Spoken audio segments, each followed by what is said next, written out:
بسم اللہ الرحمن الرحیم۔ اگرچہ اسلام میں بلی حلال نہیں ہے لیکن اس کو پاکیزہ اور ظاہر حیوانات میں شمار کیا جاتا ہے۔ جو بلیاں کسی کی ملکیت نہ ہو انہیں پالنے میں کوئی حرج نہیں، جیسا کہ حدیث میں ہے کہ رسول اللہ صلی اللہ علیہ وسلم نے فرمایا، ایک عورت کو بلی کی وجہ سے عذاب ہوا۔ اس نے بلی کو قید کر کے رکھا یہاں تک کہ وہ مر گئی، پھر اس بلی کی وجہ سے وہ جہنم میں گئی۔ جب اس نے بلی کو قید میں رکھا تو نہ کھانا دیا نہ پانی، اور نہ ہی اسے آزاد کیا کہ وہ خود کیڑے مکوڑے کھا کر گزارا کر لیتی، یعنی اس نے بلی کو تڑپا تڑپا کر مارا تھا، وہ جہنم میں گئی۔ ایک سائنسی اندازے کے مطابق انسان نے بلی کو 10,000 سال پہلے پالتو بنایا تھا۔ بلی آج کے دور میں عام پالتو جانوروں میں سے ایک ہے۔ بلیوں کی کئی اقسام ہیں۔ بلیوں کو پہل شاید اس وجہ سے سدایا گیا کہ یہ چوہے کھاتی تھیں۔ اکثر اوقات جہاں اناج محفوظ کیا جاتا ہے وہاں انہیں پالا جاتا تھا، لیکن بعد ازاں ان کو انسان کے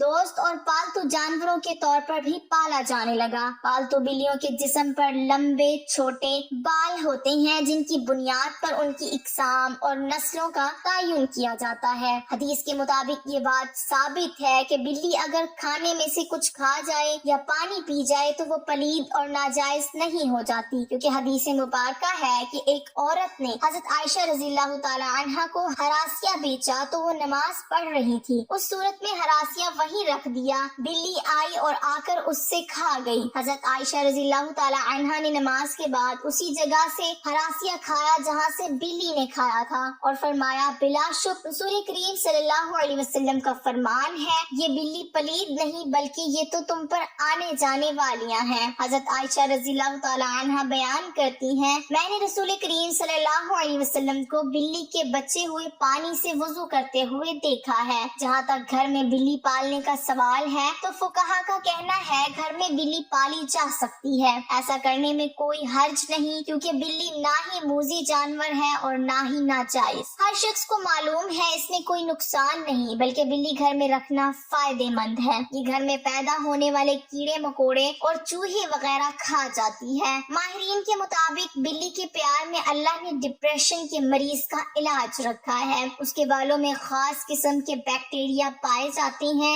انسانی جسم میں ڈپریشن کو کم کرنے میں مدد دیتے ہیں۔ چنانچہ پالتو بلی کو اپنے ساتھ لٹا کر بٹھایا اور سلایا جائے، یہ نہ صرف آپ کے دل کو خوش کرے گا بلکہ آپ کو ڈپریشن سے بھی نجات دلائے گا۔ اب ہم آپ کو بلیوں کے بارے میں کچھ مزید معلومات بتاتے ہیں جو ماہرین کے تجربات سامنے آئی۔ ویسے تو یہ معلومات کے لیے دلچسپ اور حیرت انگیز ہے، لیکن جنہوں نے بلیاں پال رکھی ہیں ان کے لیے انتہائی فائدے مند بھی ہے۔ ماہرین کے مطابق بلیوں کی اوسط عمر 13 سے 17 سال ہوتی ہے، مگر اکثر بلیاں 20 سال کی عمر تک پہنچ جاتی ہیں۔ دو بلیاں آپس میں کبھی بھی میاؤں کر کے بات نہیں کرتی۔ جب بھی آپ کی بلی میاؤں کرے جان لیں کہ وہ آپ سے مخاطب ہے۔ اس کے علاوہ بلیوں کی مونچھوں کے متعلق ایک عام تاثر پایا جاتا ہے کہ ان مونچھوں کے ذریعے بلیاں اپنا توازن برقرار رکھتی ہیں، بالکل اسی طرح جیسے اکثر سنگینوں والے جانوروں کے مطابق یہی تاثر پایا جاتا ہے۔ تاہم ماہرین کا کہنا ہے کہ یہ تاثر غلط ہے۔ بلی کی مونچھوں کا اس کی جسمانی توازن کے ساتھ کوئی تعلق نہیں۔ ماہرین کا کہنا ہے کہ بلیوں کی مونچھیں دراصل ایک سینسر کا کام کرتی ہیں، یہ فاصلے، جگہ اور مختلف اشیاء کے سائز کا پتہ لگاتی ہیں اور بلی کو اس سے آگاہ کرتی ہیں۔ حتیٰ کہ اندھیرے میں بھی بلی اپنی مونچھوں کے ذریعے کسی بھی فاصلے یا کسی بھی چیز کی سائز کا پتہ لگاتی ہے اور بلی کو اس سے آگاہ کر دیتی ہے کہ وہ کتنا چوڑا ہے۔ اگر بلی کسی تنگ جگہ میں جانا چاہتی ہے، یہ اس کی مونچھیں ہیں جو اسے بتاتی ہیں کہ وہ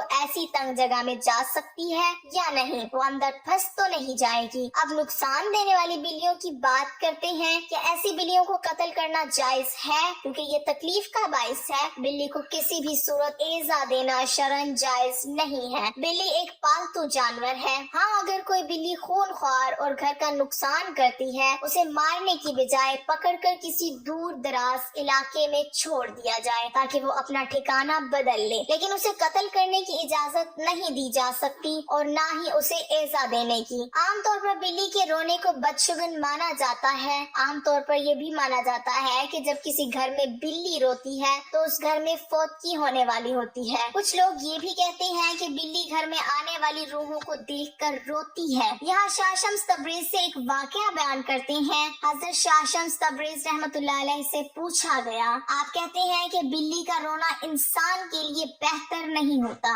ایسا کیوں ہے؟ آپ نے فرمایا کہ خلقت عالم سے لاکھوں سال پہلے جب زمین پر جنات رہتے تھے، کچھ مخلوق سے جنات نفرت کرتی تھی اور کچھ سے پیار۔ ویسے ہی جنات کا راجا اسرائیل، جس کی ایک بیوی تھی جس کا نام کبیرہ تھا، وہ بلیوں سے پیار کرتی تھی اور اس کے آس پاس بلیاں ہوا کرتی تھی، اور روح جنات اور یہ بلیاں ساتھ ساتھ رہنے لگیں، پیار کرنے لگی۔ بلیوں کی جتنی بھی نسل زمین پر موجود تھی، اس کو کوئی تکلیف ہوتی تھی تو اس کا بدلہ جنات لے لیا کرتے تھے، لیکن جب اللہ نے جنات کی طاقت کو محدود کیا تو ان کے لیے صرف رات کو رکھ دیا۔ یہ سلسلہ جانوروں اور جنات کا ٹوٹ گیا، لیکن کبیرہ نے کہا، اے میرے اللہ، ہمیں اتنا تنہا نہ کر، ہمیں اتنا اکیلا نہ کر۔ تو کچھ جانوروں کو یہ طاقت دے دی گئی کہ وہ جنات سے بات کر سکیں اور انہیں دیکھ سکیں، اور ان جانوروں میں سے بلیاں بھی شامل ہیں۔ اصل میں جنات کے ایام جو زمین پر بسا کرتے ہیں انسان سے 7 دن آگے ہوتے ہیں۔ جو زمین پر ہوتا ہے وہ 7 دن پہلے جنات دیکھ چکے ہوتے ہیں۔ تب جب کوئی مرنے والا ہوتا ہے، جس کا انتقال ہوتا ہے، وہ جو فرشتے آتے ہیں، اللہ نے بلی کی آنکھ کو یہ طاقت بخشی ہے وہ جنات کو دیکھ سکے، وہ فرشتہ موت کو دیکھ سکے تو وہ درد بھری آواز میں رونے لگتی ہے، یہ بتانے لگتی ہے کہ انسان، یہ زندگی جسے تو ہمیشہ کے لیے سماتا ہے، جیسے یہ آج مرنے والا ہے ویسے ہی سب مر جائیں گے، اپنے اعمال بہتر کر لو۔ تو لوگوں نے کہا کہ اللہ کے ولی، اگر ہمارے گھر کے آس پاس کوئی بلی روئے تو ہم کیا کریں؟ تو شاہ شمس تبریز رحمۃ اللہ علیہ نے کہا کہ تم حسب